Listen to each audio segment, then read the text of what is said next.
ইন্না লিল্লাহি ওয়া ইন্না ইলাইহি রাজিউন। গাইস, খুবই দুঃখের সাথে বলতে হচ্ছে যে আমাদের সবার প্রিয় টিম জব ব্রেকার্সের একজন প্লেয়ার জেবি চিতা অর্থাৎ সিয়াম, সে আর আমাদের মাঝে নাই।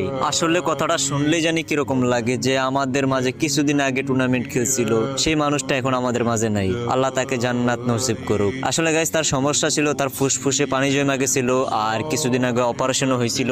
আর অপারেশনের পর সে কিন্তু টুর্নামেন্টও খেলছে, কিন্তু আজ সে আমাদের মাঝে নাই। তো আমরা সবাই তার ফ্যামিলির জন্য দোয়া করি যাতে এই সময়টা তার ফ্যামিলি ধৈর্য ধারণ করতে পারে। আর তার জন্য গাইস সবাই দোয়া করবা, আল্লাহ যেন তাকে জান্নাত নসিব করে। আসলে ভাবতেই অবাক লাগে মানুষের জীবন কতটা অনিশ্চিত। যেই মানুষটা কিছুদিন আগেও আমাদের মাঝে ছিল, সেই মানুষটা এখন আমাদের মাঝে নাই। তো যাই হোক গাইস, আমি এই খবরটা কিছুক্ষণ আগেই জানতে পারলাম, তো যাই নাই তোমাদের সবাই জানিয়ে দিলাম। আসলে এই সময়টা এখন কারে কি বইলা সান্ত্বনা দেব বুঝতে পারতেছি না, মুখের ভাষাই পুরো হারিয়ে ফেলছি। তো সবাই একটু তার জন্য দোয়া করবা।